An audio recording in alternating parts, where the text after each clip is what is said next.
Good evening, everybody, and welcome to Paranormal Question of the Day. We're right back right after a short message. Hey everyone, and welcome to Paranormal Question of the Day.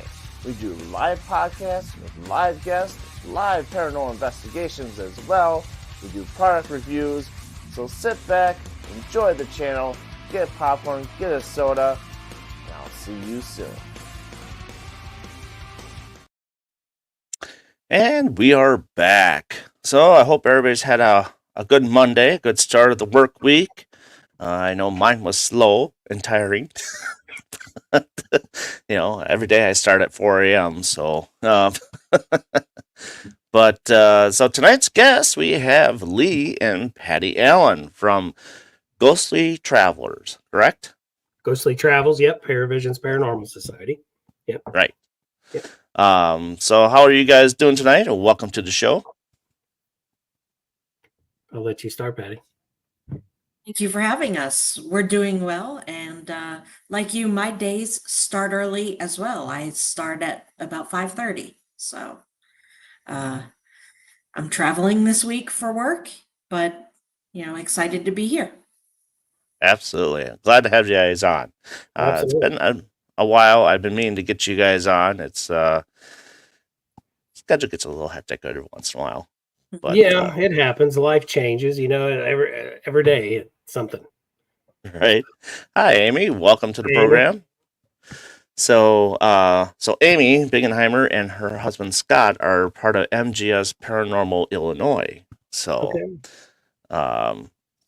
they're a lot of fun people to investigate with, and they are very delightful on doing experiments too.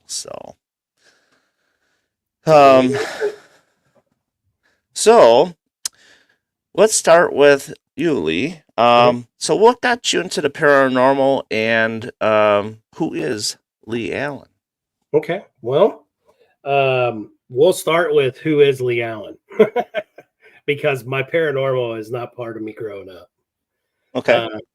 I was born and raised in a little town here in Ohio called Middletown, Ohio. I actually have got two sisters, an older sister, a younger sister. My hobbies outside of the paranormal were always like, before the paranormal was always like, of course, race cars, music. I'm big into music. I love my music. And I used to read. Patti, she's the reader. I'm not the reader anymore because I had to do it in school. So after I got finished with school, thank God for computers. So I can just look at everything. But hats off to her for that. She loves to read. Just a simple boy. Both parents are from Kentucky. So, I was raised on beans and cornbread. So that's my little bit of background of who I am. But what got me into the paranormal is not like everybody's normal story. So this is where you may want to grab your tissues if you're watching, because it's not a fun story. My son was born August 14th, 1998. He's got a birthday coming up here next week, next Wednesday. He would be 26 years old if he was with us. When he was born with what we call hypoplastic left heart. Left side of his heart wasn't fully developed, so he had to stay in the hospital. Well, they did a surgery. They put a shunt in his heart and had a ventilator on him, and 2 weeks later, he passed away. So he passed away August 26th, 1998. Around August 20th, thank you, August 29th, I'm sitting downstairs in my condo, and I like to watch TV at night, and I saw this shadow. I'm like, what the heck is it? It was coming down the stairway, and my TV was close to the stairs, and I could see this shadow, and then it went away, and I'm watching TV, and I saw something over on the left side of the TV, and this shadow popped up again, and I'm laying on the couch, and I'm just watching this shadow the best I could, and when the TV got bright, I could see more of it, and it walked in front of the TV, and it actually casted a shadow across the TV. Flipped me out. So I'm reaching over for the lamp, turning it on. And as I'm doing that, I can hear it going across the ceramic tile, like barefoot. and then I hear a giggle. So I'm sitting there like, do I move? Do I get up? I went after it, nothing there. I looked my Right. patio, I looked in the pantry, utility room, bathroom. There's nothing. So the rest of the night, I just kept the lights on, and I'm by myself. And a few weeks later, middle of September, it was a Saturday. Friends wanted to go play golf, so I was like, "Yeah, let me get ready." So I took a shower, and at this time, we never opened up his nursery, and so I'm getting out of the shower, drying off, and I'm hearing his mobile playing, and I'm like, my first wife, I was like, maybe she's in there. Well, I get dried off and I'm just curious because it kept getting louder and louder. So I open the door and I go into his room and I open the door. Nobody's in there, but the mobile's swinging. And it was back then, Baby Looney Tunes was a big thing. Mhm. And it was playing that Baby Looney Tunes song backwards. And the mobile was swinging. So at this time, I'm standing in the middle of the nursery and his closet door wide open. And you know that feeling when someone feels like they're watching you. And I'm like, I feel like this person, I don't know this person. Then I started thinking of the shadow that I saw. And I'm like, it can't be my son. It's too big. Mhm. Back up slowly, close the door, go play golf. My friends go, dude, it's like you saw a ghost. And I'm like, well, I'm glad you brought that up because I said, I've had some crazy things happening to me the past few weeks, ever since Austin had passed away. And I was good at grieving. I didn't keep things in. You know, I just expressed, shared with everyone because to me, that was therapeutic, getting it off my chest. Right. And then in the process of that, we had the Yahoo groups. So people were telling me, oh, talk to some of the guys that, you know, that you may meet around your local area that is grieving as well through, you know, losing his child. So I reached out and I met this guy and we're talking and he gives me like this book to read and he lived close to me. And then he goes, hey, I'm getting ready to go do this investigation at this prison. And I'm like, do what? I was like, I'm glad you brought that up. I said, this is weird because, and I shared what I experienced, those two, experiences. And he goes, yeah, come with me. So we went to Moundsville Penitentiary in Wheeling, West Virginia. And I didn't have anything but a C battery flashlight my dad gave me from working in the mill. I had a little tiny HP camcorder with a little tiny screen that you slid across, opened and closed it. And I had a digital recorder and an analog recorder. So I go. It was interesting. So it started to open up more like, okay, maybe this is helping me too. Mhm. So then in 2000, my daughter was born and she was born with imperforated anus. So she had to have surgery. So she had a colostomy bag and all that stuff. And she passed away on his May of 2005. So I've lost two kids. Wow. And that when she passed away, I wanted to step away from the paranormal because I'm thinking maybe I shouldn't be focusing on that shadow. I shouldn't be doing these investigations. I shouldn't be doing this, and maybe my life will be normal again. So grew up Baptist, went to church. My pastor knew that I did paranormal. He thought it was cool because he says, you're not doing dark stuff. And I'm like, no. And I would share stories with him all the time. And I said, I think I need to step away from that. And he goes, well, think about it. He says, because you've been on my mind a lot. And why I want to say that is because you going out and helping these residential cases, you're bringing light into their life. You're bringing God back in. You're pushing away that darkness. So to me, you're a messenger, just like me on Sundays and Wednesday nights, giving the message of God to you guys. Think about it before you walk away. So I thought about it and I was like, you know what? I had dreams about it. I was like, this is where I need to be. I need to help people.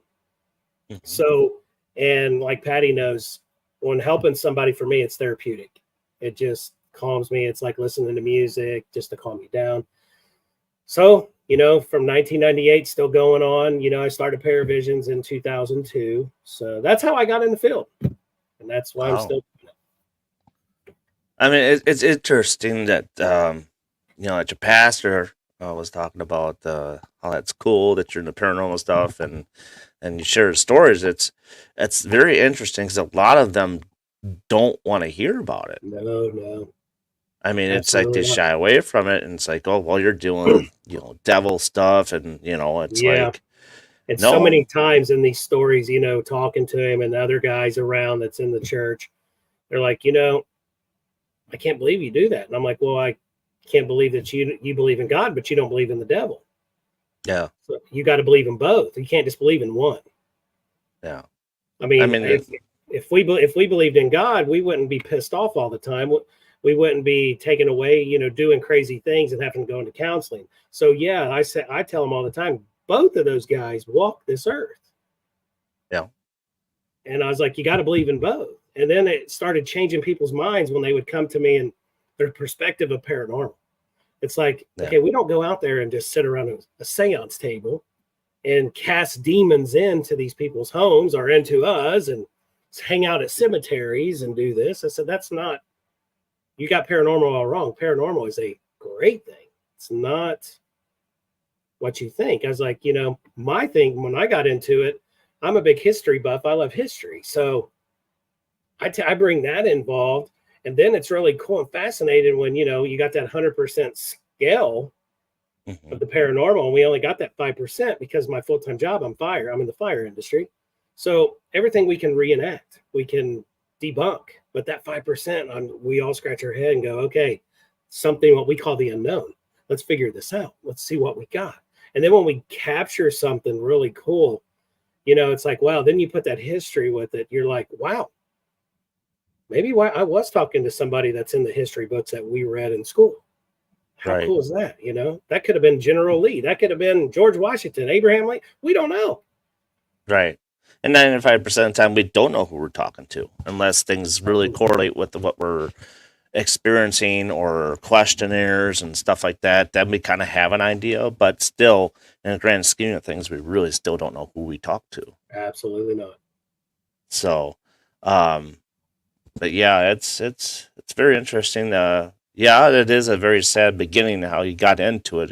It's not something that everybody it happens to, and I'm glad you remain strong as Yeah. things happen and you've developed into the field and really understand it really well and how it goes, and um, it's very encouraging to see that because a lot of people think everything is demons nowadays, Oh, and absolutely.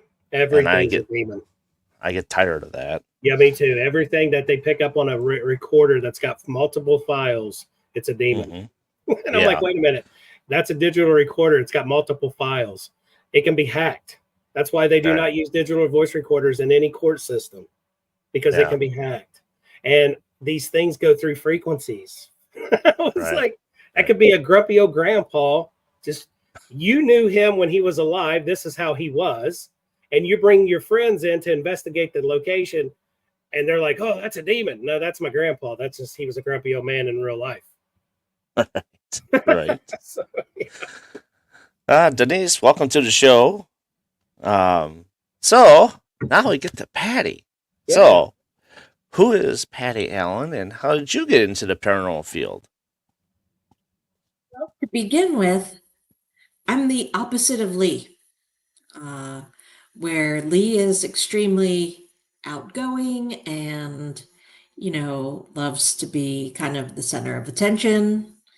I am the opposite of that. I'm quite introverted. I prefer a deeper conversation, Um, and basically, how I got into this was because ultimately I reached out to a team for help. And, I was born and raised in New Jersey. And I distinctly remember as a child laying in my bed, and in the middle of the night, this woman walked past my bedroom door, but she kind of stopped and looked in and looked at me. And it wasn't anyone I knew, and it was no one living in my home. And I was just kind of frozen. And then she just proceeded back down the hallway, which would have taken her out the front door, which I never heard open or anything. So that kind of got me very intrigued in uh, what I didn't know then as paranormal. I was about 6 or so. But like I said, I got into it by calling a team for help, while Lee was dealing with his issues and we didn't know each other. I too was married before and had 2 children, and we had built a home. And within days of moving into this home, there was unexplainable activity.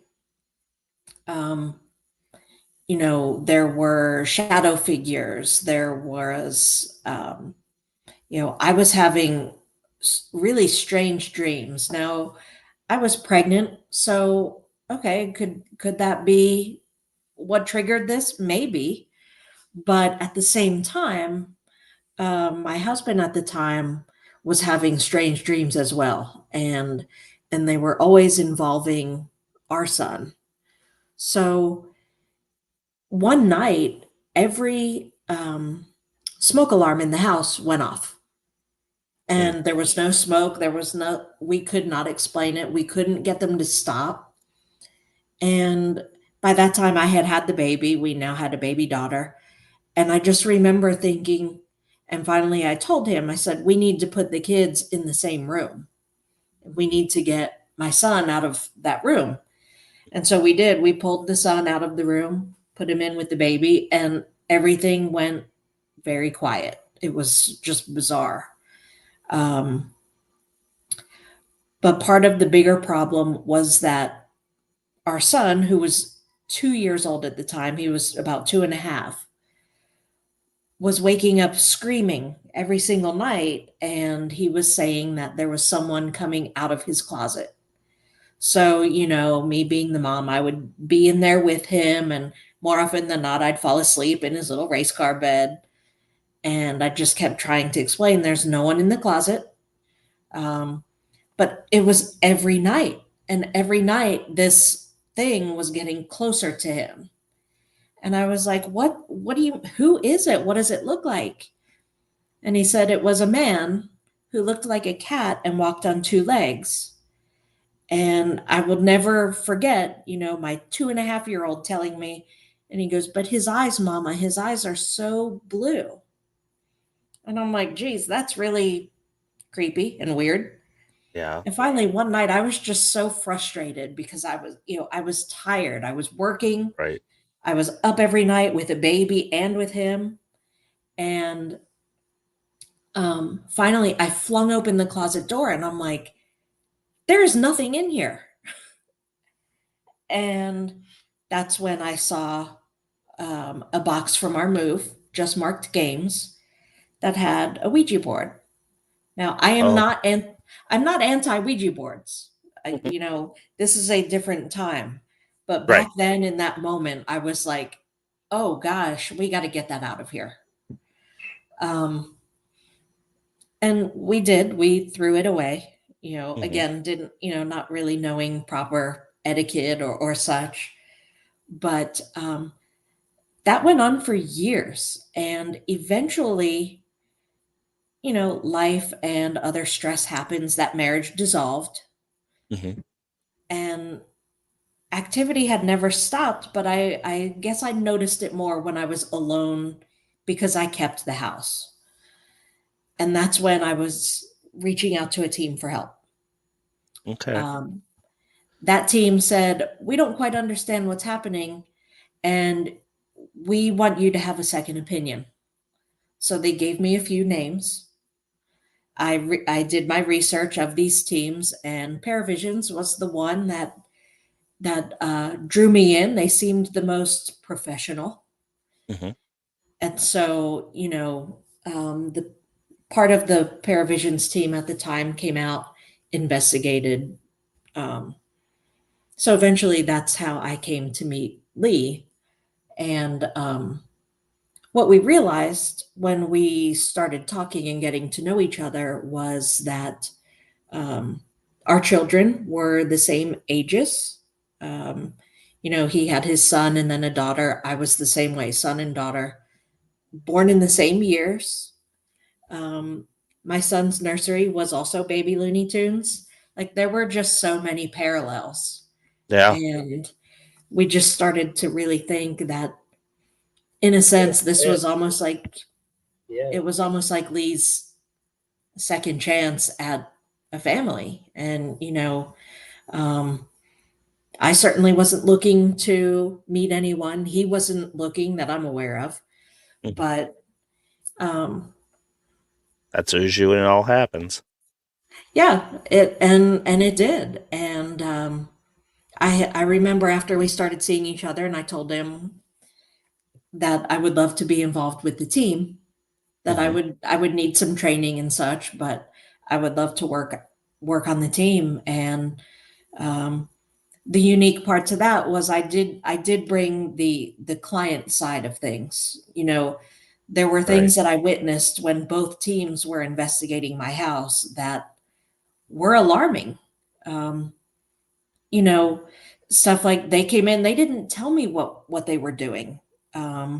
The first team didn't they didn't even have me with them. I sat in my living room that whole time, and they were just scattered throughout the house. And I mean, when we investigate, we keep our clients very involved. Um, it's their home. They're Right. potentially a trigger. And so, also the fact that uh, if something happens and you get a little excited, Oh yeah. that's very frightening I to a do all the homeowner. time. Yeah. And I'm glad that I want to chime in and add her being on that side of the fence, being a client, to us paranormal investigators, when we're in a residential and we do get something, she's like, Hmm. okay, calm down, because you're going to make them, we don't know which way they're going to go with it. So I'm Right. like, yeah, Right. that's true. I'll calm down. And it is hard. I mean, It something is. happens and you're excited or startled. Right. But again, I very distinctly remember when the first team left, I'm like, okay, you stirred it all up and now you're leaving me alone. Um, Yeah. it was very scary. And so, again, that's having gone through it, that's Yeah, and what let we me do. add to that too. She said that she wanted to learn. She didn't need much of that, because what she brings to the table, she doesn't understand until we finally started telling her. You're opening up these, especially the wives, Hmm. and you're actually opening it up to where, we go through so many residential cases that within minutes, she's explaining to them, okay, you're on this medication, this is the side effects. Hmm. And we got to take that in perspective, to where, I mean, I've walked in excuse me, I've walked into rooms where she's actually um, saying, you know what, you need to come in here, and she's had the woman crying. Oh yeah. So I'm like, That's People cry and then all the I'm time. sitting, and then remember the case, the mobile I home. know. Yeah. We investigated a mobile home. And so we're getting activity, me and two other guys, we're getting activity in the master bedroom and their bathroom. And we could not figure this out.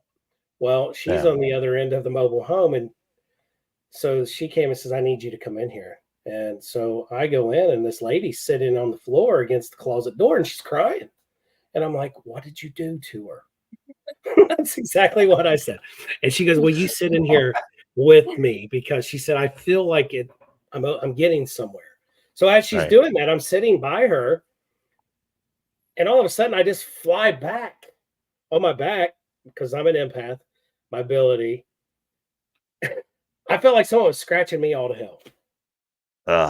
And I kept telling her, you need to look at my back. You need to look at my back. Well, this girl had no sight. She wasn't even paying attention to us. Lifts it up, my shirt. Sure enough, I was getting scratched. I'm squeezing her hand. She just said, just stick it out. Stick it out. We got to do it for the client. We got to do it for. And I'm like, I'm squirming all over this bed. And I was like, I don't know how much more you want me to take. But I said, I will, all I kept thinking is, I have to get her okay, because that's what we're here for. So, Right. putting the shield up and praying and saying, God, okay, years ago I was trying to back away from this, but this is a test for me. Hmm. and we're opening this lady up, and it really helped her. I mean, what Patti did that night, it really helped that client. It was really interesting, and but man, what you do for people, man, it's like, gee, Right, right. and that was Uh, real. I mean, I'm sitting there like, and I'm squirming all over bed, like I'm like Linda Blair in The Exorcist. I'm all over the bed. I'm like, geez, hold on. at least she wasn't throwing up and twisting your head around. That Well, right, thank God. right. Yep. What says, do I So, have tequila in that cup? Oh no, I wished. You know my so I want tequila. to say hello to Azing from Indonesia, and Oh, Josh and Crystal. Welcome. hello everyone. And Colt, how you doing? It's nice to see new faces in here. Yeah, I connected this to my since I set this up, I connected to YouTube and my Hi, Facebook. Elizabeth. Yeah, Hello. it's very interesting how things do develop when it comes to you guys meeting each other. And hey, Taryn, how you doing? Where is she? She's out. She had a birthday party to go to today, so Patty, it's so weird. she's getting. Patty, when she types into the chat, it actually doubles it. Well, one's YouTube and one, I don't know what the other. Well, they're both YouTube. Yeah, I don't know. I'm haunted. So I got a question now. With this is for Lee. Okay. Now with the passing of your children early, do you feel that in the afterlife that they actually still grow and age differently, or do you think they stay the same way? I'm glad you brought that up because, like I said before we got on the air, we used to do a podcast. It was called Looking Into the Unknown. We were on Z Talk Radio at the time, and we had it on Thursday night. And Patrick and Jim, two members of that, they would come over and we would do it right here in the house, in the office where I'm at. And when they got done, we would usually go to get a milkshake and watch some Impractical Jokers, and then watch Jim. He couldn't Good handle show. people. Yeah, he couldn't handle people, joking on people. So he would slope down his milkshake and, I'm out of here. See you guys. Have a good night. Well, that night I go to bed. Now this is February 4th, 2016. No, 2015. So I got it written down. It's in a file. I had a dream that I woke up. I had needed some water, went downstairs, noticed that the light in the dining area was on. So I go around the corner and there's these two young people sitting there. This boy, his back was to me. He was talking to somebody. I could just see part of their shoulder. She would talk. It was a young girl. I didn't know who they were. So at the time, we used to like to punk each other, do stupid things. So I thought Patty and Patrick and Jim was punking me. And this is in my dream. And I'm thinking, okay, I'm going to go around this corner. And at that time, Patrick and Patty just bought these contact lenses that change colors and make your eyes look evil. So I'm like, they're going to have those on when I go around these kids. And so I go around, and as I go around them two kids made eye contact with me. And when they made eye contact with me, this is no joke, hand on a Bible, swear to God. Cool arms came around me and caught me and said, "These are your kids." All these years when my kids passed away, I've always pray every night before I go to bed, Lord, just give me a sign to let me see what my kids are doing and what they look like. And I got that wish that night, that morning, and it chokes me up just talking about it. And they started sharing things with me about me. And I'm just looking at them, and my daughter had a necklace on that we put on her when we buried her. But they looked healthy. So your answer to your question, yes, I know they age, but they don't forget. Right. I'm always kind of wondering, like, what are they doing? I have a friend of mine that passed in 2020, and it's always a joke between me and his wife because we joke around because we do shows together. And I he's probably jamming with, Jimi Hendrix or trying to find people and, Yeah. pull pranks because he's kind of one of those people. And so just reading what Terrence got going here. Yep, that's what I just shared, Taryn. Yeah. So, I mean, what did they express as to what they're doing where they are? I mean, it's Well, they really didn't. What they were really telling me is about, Dad, just we love you. Just keep your head up. We're okay. And you know what? And when I felt those arms before they even said anything, and that whisper came in my left ear, that was the creepy part because I knew who that was, the Almighty Himself, giving me this opportunity, them sharing with me that everything's okay. Where they are is awesome. They weren't missing me, but they were missing. You know what I'm saying? It wasn't like they're like, "Oh, we want you with us." No, none of that. They looked. My daughter was so pretty with her long brown hair. My son with the dark hair, and I looked at him and I'm like, "Yeah, if the girl saw you today, son." And I had dreams for them, and I shared them dreams. Like my son, I wanted him to play football so bad. And my daughter, I bought a 1967 Fastback Mustang when she was 3 years old. And I wanted her to drag race. Me and my ex-father-in-law, we bought this car. I put my heart and soul into it, put her in it. She loved it. And I said, this is your car. When you get old enough to drive, you're going to race this car. And she mentioned all this to me in this dream. And I jump up out of this dream and I wake Patti up and she says, write it down. Write it down. So I come into the office. I'm writing everything down that I experienced because if not, I may have forgot. Right. And I can't forget. You know what? It's something that's embedded into my heart. I'll never forget that night. I can still see them as if they were sitting right in front of me like you and Patti right now. Everything about them, I can tell you to a T. Oh, it's very interesting. Very interesting. Now, let's talk about dreams and stuff like that. Patti, what are your views on astral projection, and do you believe in it, or is it more of like vertigo, or not vertigo, but what's the word I want to say here?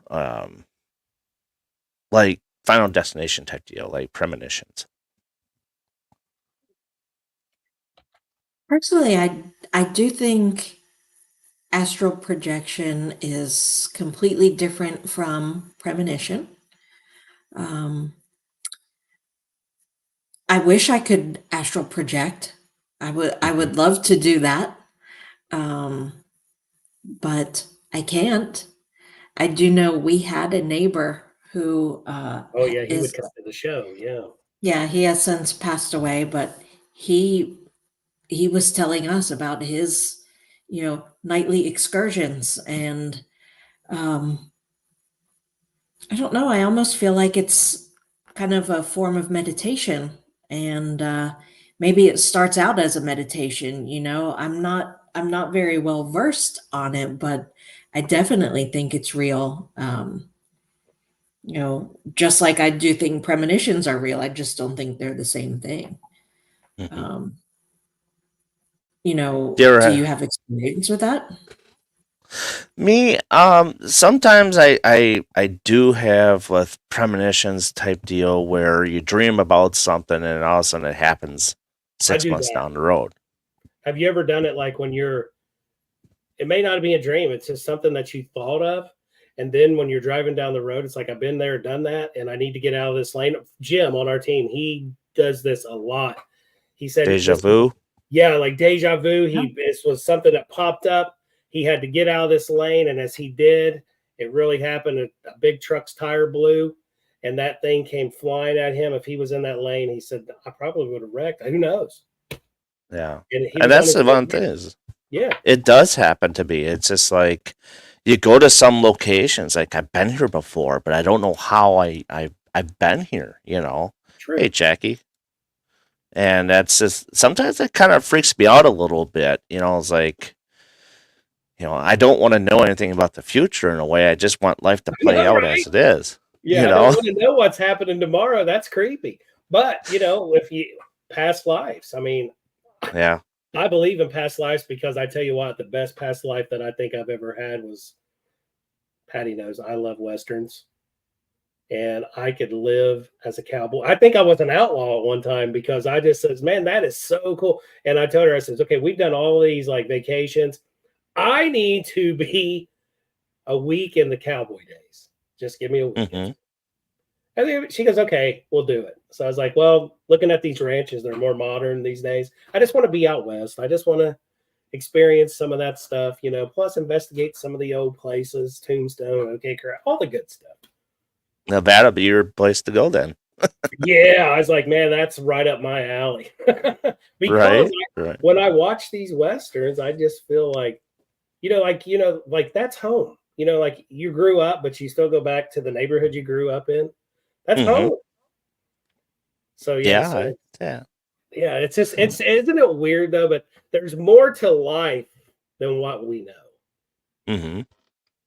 That More. is for sure. It's like you talk to a lot of people, and sometimes in this field, it catches up with people. They feel like they know pretty much everything in this field. I'm like, No, we haven't even touched we haven't a even percentage scratched of it. surface because we too many egos and too many dramas. Yeah, and It that's just pushes it. everybody back because when I turn my timeline on in Facebook, I'm in a good mood. Then I want to throw my phone because it's like, oh my god, these people. Yeah, it's just like, come on, we're all in it for the same thing, for the same reason. We're looking to see. I'm more on a scientific level of things. If I see something that works, let's try it in another spot and see if it works the same way. And if it does, share it to other people to make Absolutely, sure it works. Because absolutely. I don't believe in hiding your stuff. That say Slickers. That's a good movie. That's a fantastic movie. But I mean, that's just how I feel that we can make the paranormal field better in a way, so it Mhm. helps understand people to understand better. That's why I started Ghostly Travels. Is my true name is Paravisions Paranormal Society. When I founded that name back in 2002, that's when we had dial AOL. Just dial up, Hmm. boom. I can still hear the sound. And I went online and I looked up Paravisions, and I had S's instead of Z's. And oh, there's a documentary in the 90s. So I'm like, no, don't want that. Hello, Ken. Hmm. And so then I sat there for a minute and I was like, I want Z's. So then I looked it up. I was like, no, there's nothing. And I like that paranormal paravisions, where this is a vision. Um, Yeah, and then I came up with my slogan: always keep looking into the unknown, because that's what we're doing. We're always keep looking into the unknown. And then right. just back in spring, Patty and I were just talking. We're like, let's network with others. Let's get out there and do and Ghostly Travels is not just for me and Patty, but other people on our team. If they want to use the name to go and investigate with someone else, it's just a branch off of Paravision. So that's why my PV and our logo is Vinny. Everybody knows Dark Side Inc. and Fall River Mass. He does a lot of shirts for a lot of the shows, Ghost Hunters, Ghost Hunters Academy International, and all that. He designed my logo, which the PV in that is actually the Monster font, and he got permission from the Monster company to use it. Wow. And so that is our logo with the gargoyles. That is our true logo. And he did that at an event that we were putting on called Bellbrook on Lockdown here in Ohio. He drew that up within like a couple hours. And he said, "Come over here. What do you think?" And I'm like, "What'd you do? Trace this?" He goes, "No, that's hand drawn for you." I'm like, "What?" He goes, "Now I need to reach out because I think I see you always drinking Monster. And let me reach out to them to see if I can get their font." Sure enough, bam. I'm like, "You're the man." That's funny. We learn a lot from you guys. Still, a lot to learn. Yes, And this me and field Jack, is always evolving. absolutely. And Jackie's a good karaoke singer too, by the way. Yeah. I'm always big into experiments and stuff like that because You gotta I be. think that's fun to do You that gotta step stuff. outside that box. Exactly. That's Even if my it's favorite like thing. reenacting a scene. Yeah. And I did that in Waverly Hills. years ago, we reenacted. We were filming with TV Middletown here, a local broadcast show, Mhm. and they went with us to Waverly Hills, and we were doing a weekly series on their show, and we took in a wheelchair. We had the doctor's outfit, nurse's outfit, patient. We had crutches, everything. We took with us and we filmed it. We actually stirred up a typhoon in that building. I'm talking the lady that was there, that the caretaker, she was actually down inside the laundry room.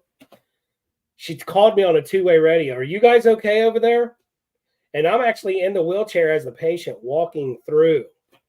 And sure enough, man, it got crazy to where you could hear with your own ears, everybody, even the guy filming, not big into paranormal, but he said, stop.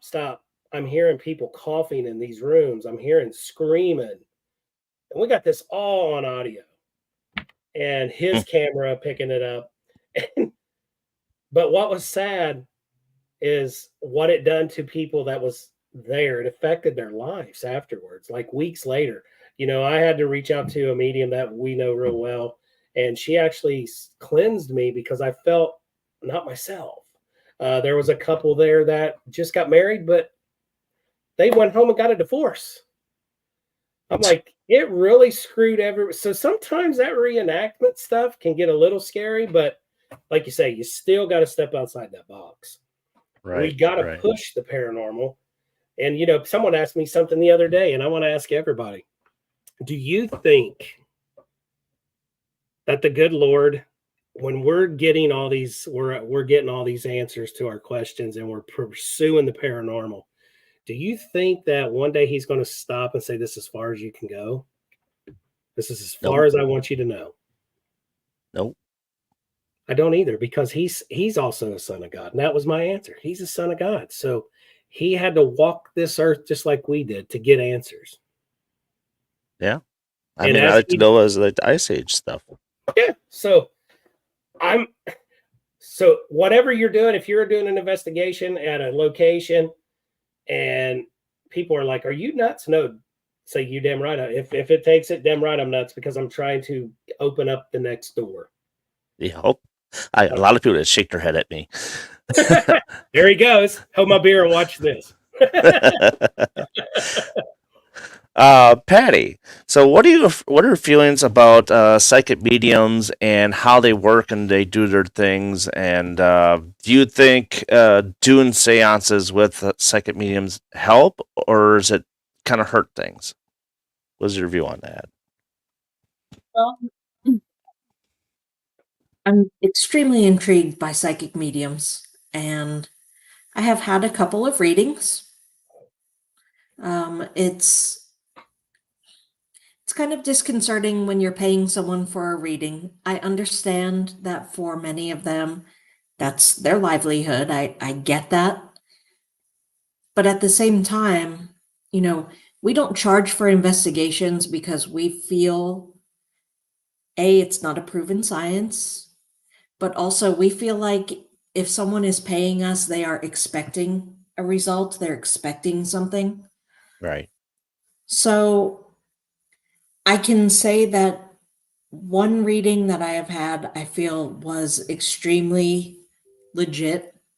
It was not a person I'd ever met in person, and they brought up things that I don't know how they would have found them out about me. It's definitely not things I would ever post on my Facebook or that I'm aware of are out there online. I also did used to love investigating with a psychic medium, because in my mind I was like, wow, they can actually see these spirits, these entities. And there was a lady in particular we worked with, and we were at the Ridges in Ohio University. Mm-hmm. And so we had permission to be in there because, you can't just go in and investigate. And we were in the part of the building where there's a body stain, reputedly a body stain on the floor. and our medium friend was seated, and she was talking, and I remember Lee and another team member were at the far end of the room, kind of, doing what they did back then. And I was standing across from the psychic, and when we investigate, typically my hair is up like this. Lee always says that's how he knows I'm in the zone. It's kind of out of the way. I can hear. So Before anyway, we go I on was standing. investigation, I'm always saying, hey, did you pull your hair up? Did you bring your hair tight? Yeah. Yeah. So Usually it's when they put their hair up. It's like, okay, it's time to run. that's right. Well, and her being from New that's me Jersey being too. serious. It's like, better run, man. And so I'm standing across from the medium, and I had my arms crossed, and I was holding my voice recorder. And she is talking. She's talking about what happened to this young lady, and how this supposed body stain came to be. And I remember standing there, and all of a sudden I felt this ice cold hand on the back of my neck. And I quickly turned. I thought, Lee or one of the other guys had walked up, and no one was there. And the medium looks at me and she goes, "Oh, yeah, Patty, she's right beside you." And I'm like, well, shit, that would have been nice to know before I I jolted need to and change my out. drawers now. Yeah. The impression was that the spirit was a handicapped individual, and I felt horrible because I was like, what the hell was that? You get startled. Mhm. So to me, investigating with a psychic always was very intriguing, and I was so jealous, like, gosh, they can actually see them, and they can hear them. Mhm. But more recently, I've started getting a little bit more curious. I am very skeptical, Mhm. and our team knows that. And if It's something healthy though. happens, absolutely. If I did it to Lee the other night, we heard the sound, and I'm like, wait, stop, back up, and take those 2 steps again. Like, was it you? I have to make sure. Well, And just like, and everybody investigates, right? And our bellies make noises. So that was my belly. It wasn't a demon. But so many Right. people would be like, what was that? And they, it was their belly. Yeah, I Right. definitely considered it on a recorder. So I was like, tag. Yeah, tag. I appreciate the gifts of mediums, and again, yes, I'm very jealous of it, but at the same time, I'm not discounting their experiences in a location, but I have yet to see anyone with backup. And Yeah. so, that makes me curious. We've been to places with a medium, and then we have gone back without them and had a totally different experience. So, that's where Lee and I talk, and we think maybe the experience we had was more related to someone with us, not the location. Instead of us. Yeah. Yeah. There's just so much uncertainty. I think that's what kind of keeps me coming back, really. Right. I mean, I'd like to see a medium be like what's the word I'm trying to think of here? The painter, Bob. Bob Ross. Yeah. Bob Ross, yes. He can. They could actually draw a picture of what they're seeing right away instead of trying to explain it. They can actually physically draw it at the end of the night and say, "Hey, this is what I've been seeing." And then I think that'd be pretty cool. Yeah, I'd be like, "Oh wow, that's what you're talking to, man. Damn." Yeah, I mean, it's kind of like Amy Allen's show with the guy drawing stuff, but that's to me, it's a show, but I like to see it in person. Yeah, I'm with you there, and I totally agree. Yeah, that was definitely one of my shows to watch and fall asleep to. Lee's going to tell you every time we put the Dead Files on, I would fall asleep. It was late. With that? She said that's the one she likes to watch, but it's the one she goes to sleep to. It was late, and I get up early. We have discussed this. 2 minutes in, and she's out. Just the noise. Or just seeing Amy's face as she's explaining what she's doing in her Yeah, walk. over here snoring. I'm like, I love her facial expressions. You're over there. I did go back and watch them, but Yeah. no, I agree. And then to see the I don't know, the expressions when they're like, oh, and oh, here's the sketch that Amy had.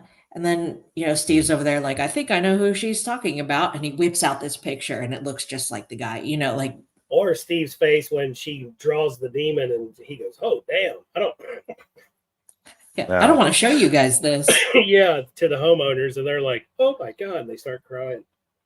Well, I mean, it's like once you find out what it is that they're seeing, they draw. It's like it totally changes the complexion of the investigation. Like, okay, now we have to switch gears this way. Mhm. You know, and I think that's a good lead into stuff, and I like that approach to it. So, Yeah.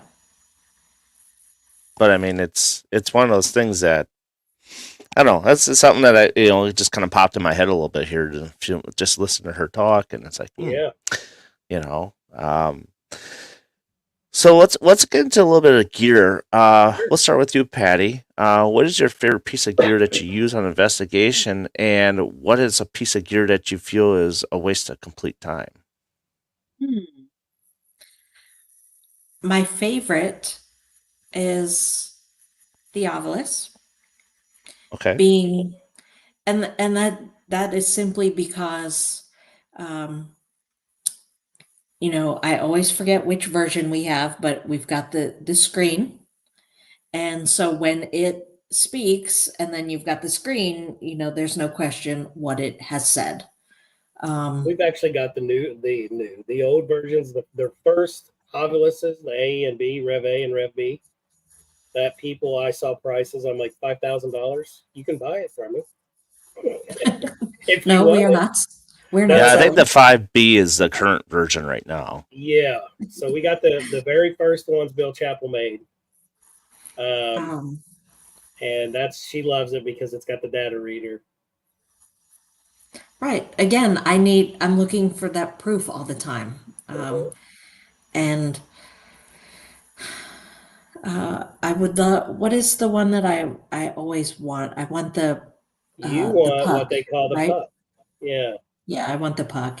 But what do I think is a complete waste of time? Which Gosh. one? No, I don't know. That's what I'm trying to The one think. that you thought was no good? Yeah, well, that was his question. What do I Yeah. think is I won't say it's a waste of time, but one of my least favorite, and I'll probably get a lot of shit for it, are cat balls. Not a fan of cat balls. And that's this industry is healthy for opinions. Not Absolutely. everybody loves everything. So Yeah. I have seen them malfunction. And yeah, I've seen them go off unexplainably. I'm just not a fan of them. Yeah, and I don't. and that's okay. That's Yeah, and I okay though. don't get the on that. I don't get the cat ball holder, because if a battery's going to go bad in it, it's still going to falsify, regardless. But we have them, but you know what? We haven't used them in a long time. Right. It's like, I mean, there's that outside of the box type deal stuff I like to do. yeah. You know what? No, I will share something really cool. It's not one of my favorites, but we're networking with other people and seeing some of the techniques and some of the things they use that we have, like the dowsing rods. I can't keep my hands steady. Yeah, we always question the person holding those dowsing rods, right? Well, this guy that we were actually watching, he made these wood cones and set them on the table and set them right down inside, nobody touching it, and they would just go off by themselves. I said, dude, that is cool right there. I said, you're not using anything electrical, you're using dowsing rods, and nobody's holding it, And hats off to Roger. I mean, that was the really as coolest thing. Me and Jay was just blown away. I was like, I've never seen this, because he said, "Oh, I like using the dowsing rods," and I'm like to myself, "Oh, here we go with one of those people." So when he pulled them out and he set them inside those things, I'm like, okay. And we actually set a REM pod by it, the male REM pod, which was really cool. Mm-hmm. And but yeah, you've got all of this equipment out there that everybody uses. We all love it. When new stuff comes out, I'm one of the first. I've got cases and cases and cases of equipment. I want it. I want to explore with it. And sometimes Patty's like, "Yeah, I want that." She wants paranormal puck. I can't find one. He's not making them anymore now. I hope Ghost Stop does make one, and I'll buy it because is that Ghost Gear? Ghost Stop. Well, I mean, with the puck, that doesn't Ghost Gear have one of those? I don't know if they do or not. I'd have to check. If they do, I would definitely want to do some research. Yeah. Ghost Gear's got some neat stuff. The Piccolo and Yes No box. The Epic box is what they got. Yeah, we just bought the Epic box that makes the sound. Yeah. Now, that is one that I was a little skeptic on, but when you ask a certain question and you get an automatic answer, and then other devices go off at the same time, mm-hmm. then I'm going, okay, they're onto something. Right. Just like I just see Patty's talking about the Spirit Talker, the apps on the phone. A lot of people don't love the apps. Yeah. I use Spirit Talker all the time because that's one of my favorite ones. I used to use Necrophonics and then Spiritus. I don't like Spiritus at all. But Necrophonics, it's okay. But again, I don't care for the pink noise, the white noise stuff, because it gives me a headache after 20 minutes of using it. Yeah, totally agree. So Spirit Talker, I think I like it a lot more because it comes up with unique stuff. It comes up with phrases, and it has a log box where you go back and tells you what time things was said. Absolutely. We were at Whispers Estate Saturday night, and Patty was in Rachel's room. I was in Gary's room, and I'm sitting in a chair by the closet that's supposed to. People say you can see the knob turning, the door open. I'm sitting there, and she's got her Spirit Talker going on. She's got stuff in there, and I set my phone on the bed, and I'm sitting in the chair across the way. And being an empath, I'm doing a TikTok live. mm-hmm. And being an empath, I just felt like somebody is watching me. And I was explaining, and I'm like telling Patty, I was like, all of a sudden it felt like somebody came into the room. I felt the cool breeze, and someone took a heated blanket and covered me up. And instant when I felt that, I felt totally tired. Like my energy drained. We just started investigating like 30 minutes prior. Mm-hmm. I felt totally drained. And I've got the camera facing the doorway where this was happening, and people on TikTok was watching. Patty was in the room at the time. The Spirit Talker says, "We are watching you."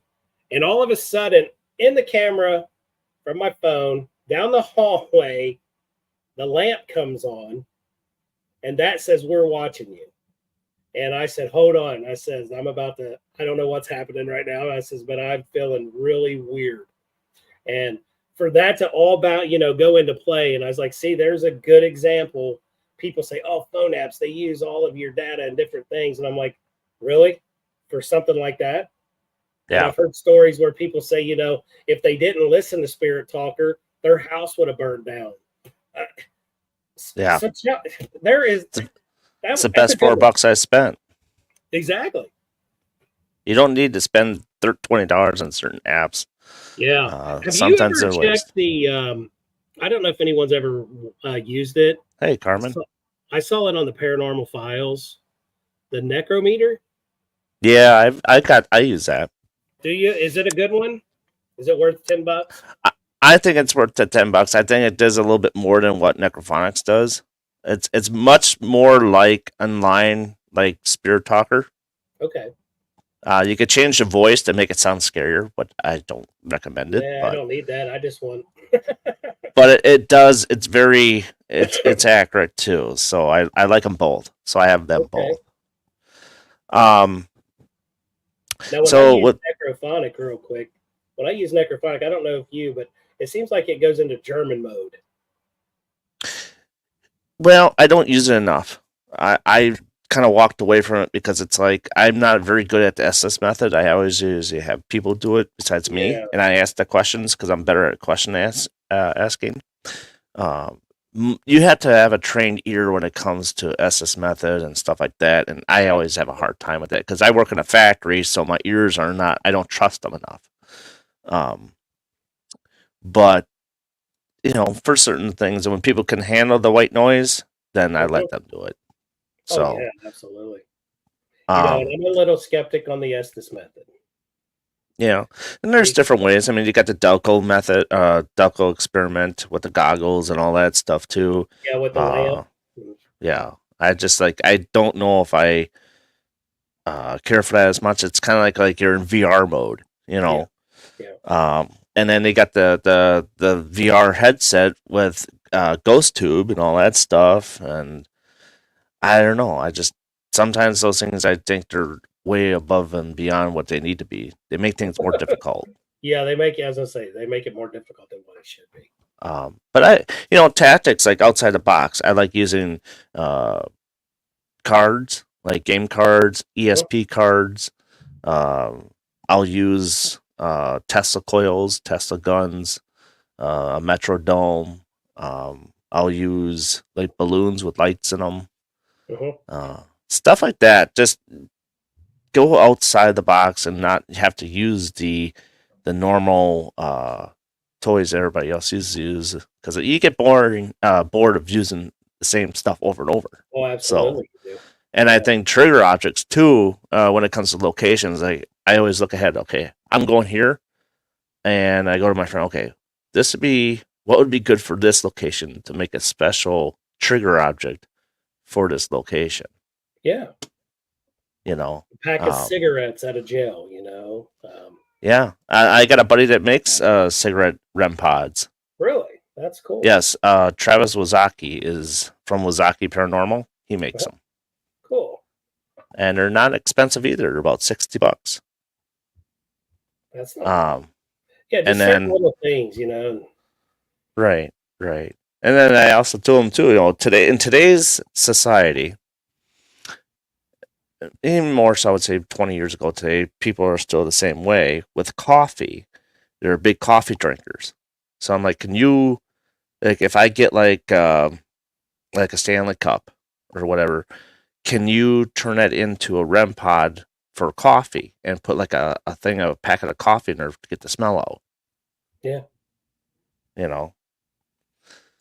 So that's just one of those things how I look at things. Oh, yeah. But we have a bag that's nothing but trigger objects, with little baby dolls and cars and the jacks, cards, jacks, toys, cars, just you name it. Just little things because you like you say, you go into different locations. You want to bring something back.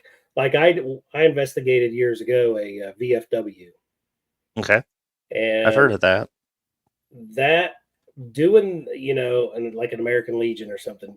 But we went in there and we actually said we were with had the Booth brothers in, and they were filming. And he goes, "Oh man, I had cigars burning, I had cigarettes burning, I had big cans of beer popped open. I poured it a little bit on the counter, like if you was drinking, some spilled. I brought that atmosphere back, and the activity was just crazy." Right. So I was like really original. Yeah. So I wanted, that stepping out of the box instead of just setting a REM pod on the bar, or just setting a recorder up there. And then also what I did is I set up my laptop and I was just playing old country tunes that those guys would listen to, and they're chatting with their buddies. Right. All right. Well, we got original in here. Can we say no? Please do not say the N-word in here, please. No. That I don't appreciate that word at all. Um, but yeah, Denise, she was talking about the cigarette packs of Travasaki because she investigates with him every once in a while. Okay. So definitely take a look at Can him. you send me his information? I would like to look him up. Yeah, he's in Council Bluffs, Iowa. So Okay. definitely get a hold of. I'll send you his link to his paranormal page and stuff. Yeah, I would love to look him up. Yeah. So we're getting close. Hey, Vincent, how you doing? I think this person needs to go. Oh yeah, Yeah. yeah, You get that. yep. Well, I just ignore him. So we're getting close to the end of the podcast, anyways. So Okay. Original can make his way out. So I got a few questions. These are the fun questions, and we definitely have to get do another podcast because I think there's a lot that I haven't really I'd love got to. out yet. Absolutely. Yeah. So the question is, so what's one haunted object in the world, only one, that you would never want to be haunted? Oh, that's a good question. One object that you would never want to be haunted. Correct. What would you never want to be haunted?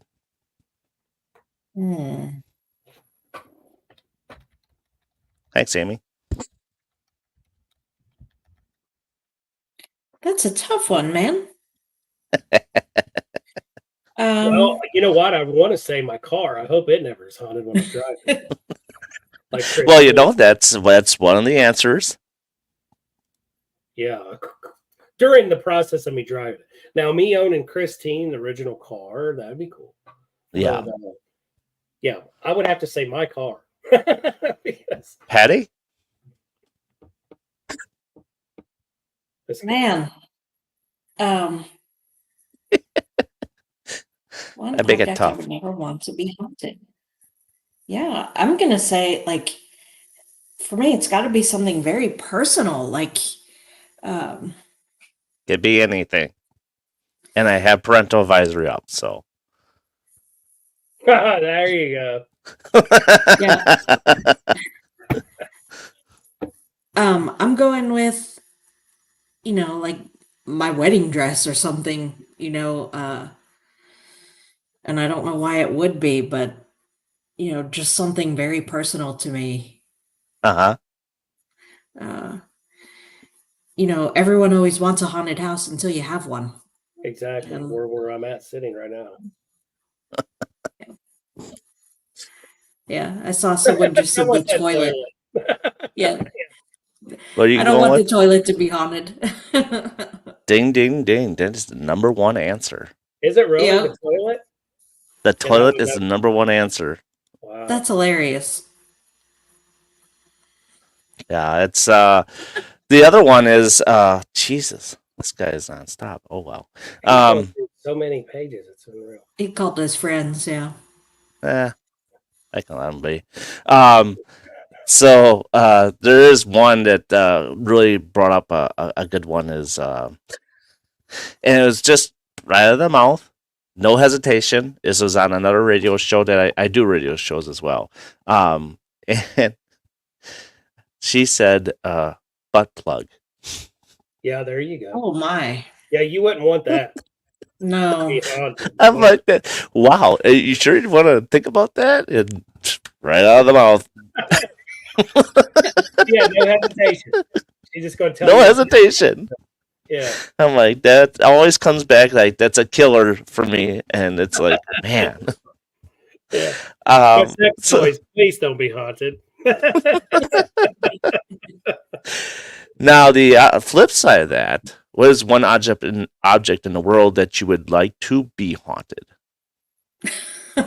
I would like my car to be haunted because it could drive me everywhere. That's okay.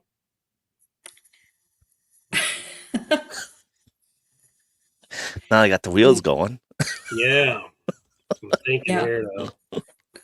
What I want to I'm going straight to hell, but I would like some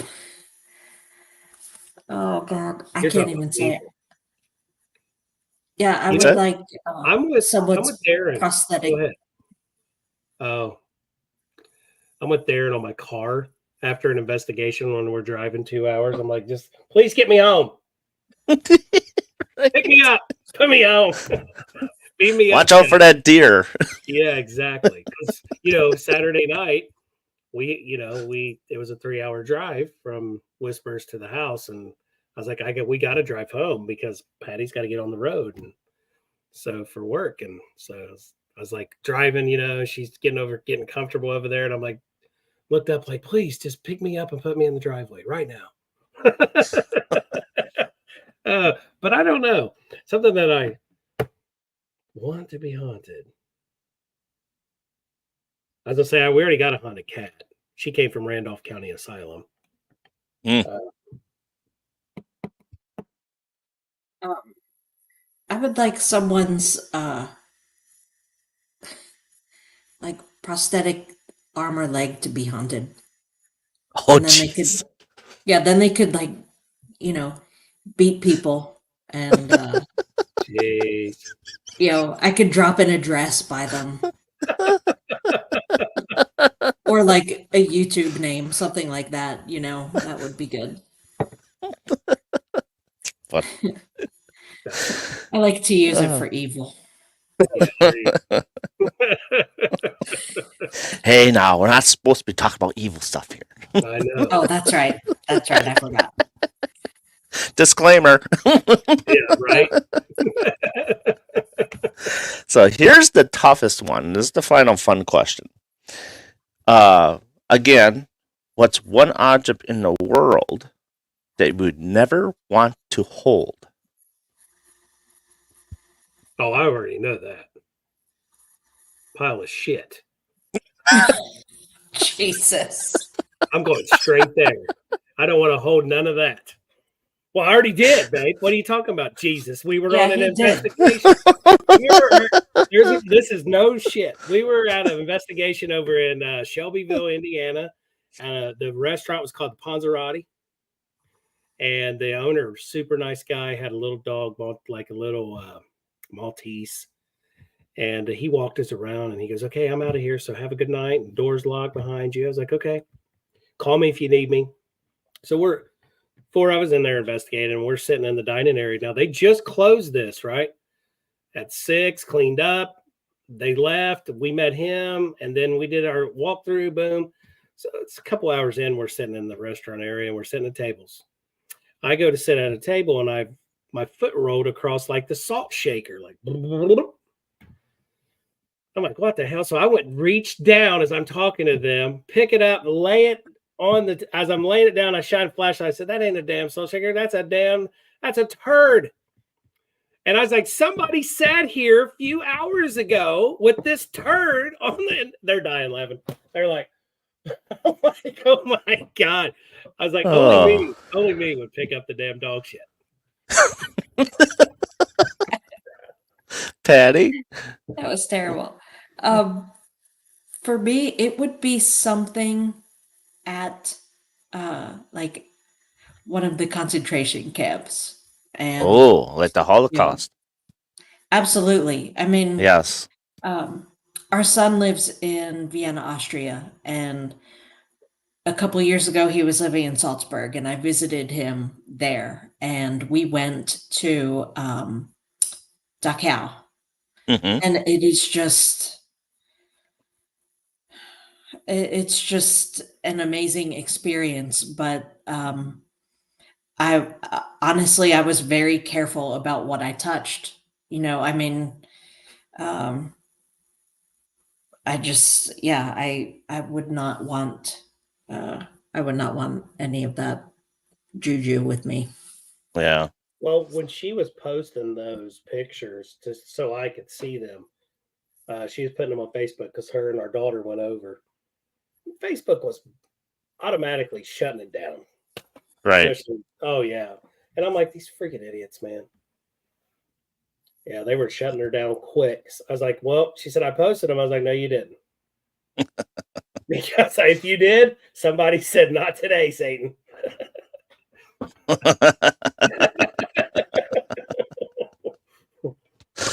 That's funny. That's funny. Well, today was a great interview. Thank you guys for coming on. Definitely have to have you come back. We'll get into some other topics and stuff like that.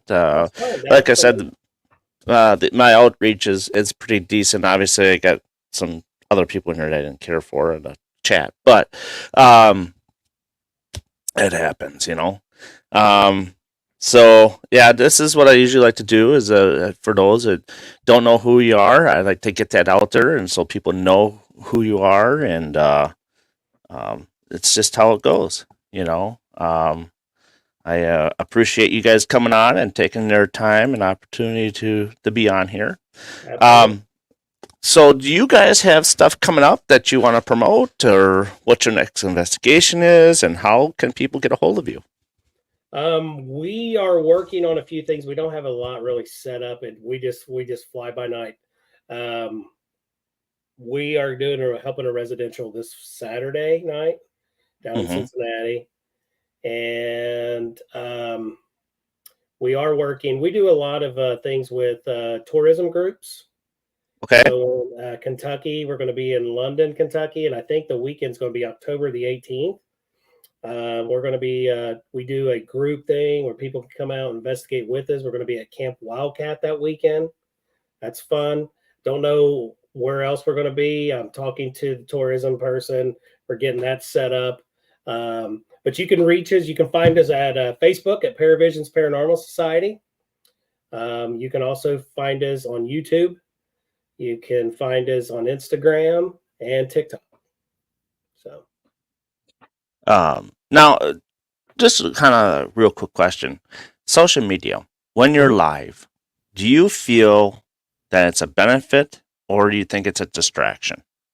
I think it's a distraction most of the time, because you see over here what's going on. Yeah. So when you're trying to be serious and you're doing, you're trying to show people, like, you're showing them what you're going through. And then you're doing good. Then also you get this sour apple that pops in. Yeah. So it's got its ups and it's got its downs. Do you prefer YouTube or TikTok?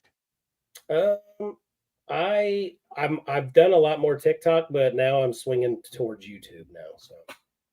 Okay. Patti, how do you feel? I definitely think it's a distraction. Lee knows me. He knows I constantly am on his case about put your phone away, put your phone away. I don't even have TikTok, so I never got sucked into that. And I'm kind of jumping into YouTube a little bit more. Just, watching, again, our son's girlfriend has started up a channel, that sort of thing. So I'm just trying to support her, and I do some crocheting. I do watch a lot of YouTube for that. So, and lately too, we've been watching a lot of teams and individuals in the paranormal. Like locations that, like, before we went to West Virginia State, looking up, seeing who's been there, what did they put out there, what is some of the stuff that we can look into while we're there. Also, I've been watching a lot of it too, because all the years I've never really been into doing the editing and all that till recently. Now I'm starting to get hooked. So I'm watching how people are doing their techniques by their intros to get into the climax, and then coming down and then ending their show. I mean, there's some shows out there that's 3-4 hours long, and I'm like, that's just too much. But a good 45-50 minutes that's a good YouTube. That's a good show, I think. And you're sharing everything from the history, the tour, the investigation, the reveal, and good night. Right. Yeah, editing takes a while. Sometimes I hate it when you do something that's for 20 minutes and take 2 hours to edit. So and it's just like investigating, where, we tell people, hey, they were like, oh, I really want to do what you guys do. And I'm like, well, Patty's the same way, and you're the same. You probably tell everybody the same thing.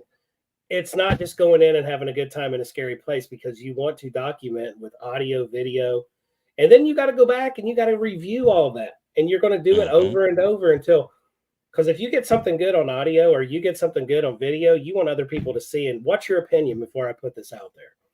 Yeah. There's a Yeah. lot of times. So I'm like, guys, it's not just, oh, let me get a team, let me get some black t-shirts, let's get in front of a prison, let's have those poses like this, let's go in there and investigate it and be done. That's a thrill seeker to me. You know, almost 30 years into this field, I'm gonna call you a thrill seeker. You're not what we call a paranormal investigator. You're not doing your research. You got a group of people together. You want to go pay to go in this building, pay and play. That's all you're doing. Yeah. Yeah, I got a lot of stuff that I get out there too. A lot of times I'll throw something out there and I'll say, hey, if you're gonna tear it apart, that's fine. I'm okay with it because it doesn't matter to me. It's because everybody has their opinions. Yep. And it's with orbs as well. Orbs is a big deal where you get someone like, oh, we got millions of orbs here. I'm like, come on, it's all dust. Did it just rain where you were, bud? It's like I was like, man, I've only seen like 3 orbs my whole life. I've only seen maybe a few as well. Just recently at a something that I do too is I work with historical societies, and one here in Waynesville, Ohio, where I had Ghost Nation come in because we're part of TAP's family as well, the Ohio team. And so I had them come in and we work real close with them because years ago, back in 2003, I started reaching out to historical societies because I thought, okay, you know, Ghost Hunters is new. You heard a little bit about GAC at that time. People are intrigued by paranormal. People love history. Yep. So, and doing my full-time job as a fire person, I, you know, go into these buildings. We have to check fire alarm because it's a museum. So they're like, yeah, you know, all this is a donation. It's charity. That's how we survive. And we're all volunteers. So I came up with a great idea at that time. I was like, hey, I'm going to reach out to the board. When can I come into a meeting? I would love to investigate your location, but that's not what it's all about. I want to make you money. And they're like, well, what do you mean? I want to share paranormal history. You charge a ticket fee. All proceeds go to you because we don't charge for our services. They're like, really? You want to come in here, you want to teach people a little Ghost Class 101, and then you want to do a little mini investigation with the people that paid, and we get the proceeds? Yeah. And it blew up to where I was actually in 2004, I was in Columbus, Ohio at the Historical Society, the corporate office, and they asked me to do every county in Ohio. And at first I was like, sure. So I started reaching out to people and teams, and at that time, Paravisions, I had over 400 and something members. And then I just told them, I can't do it. You know, you guys just start your own teams up there. You focus on those historical societies. And I kept Waynesville, and we do 3 classes a year. We love it. The Friends Home Museum is awesome. And it's worked since. And I've been there. It's 20 years already. So, yeah. Yeah, I like the historical societies. Sorry, starting when I'm talking, but it's getting late and I'm getting tired. Absolutely. So yeah, we'll pick up another episode, and I'll get that out there and let you know when we can pick that all back up again. I want to thank everybody for joining us tonight on the Paranormal Brew and BB3 TV networks. And if you do not have Facebook, go to YouTube under MGS Paranormal 4258 and join us there. So for Patti and for Lee, thank you all for joining us tonight. Absolutely. Thank you for having us. And I want to share everybody always keep looking into the unknown. Absolutely. And Lee's going to be back on StreamYard doing shows too as well. So, yeah. And you'll be getting an invite to come on. Thank you. Appreciate it. So grab your brew, sit back. Absolutely. Yeah. I'll have a Corona. There you go. Corona Rita. They're popular right now. I bet. Well, thanks again, Darren, for having us. We really had a great time. Absolutely. Love to get to know new people. So with that, I bid everybody a good week, and I bid you adieu. So long, everybody. See you.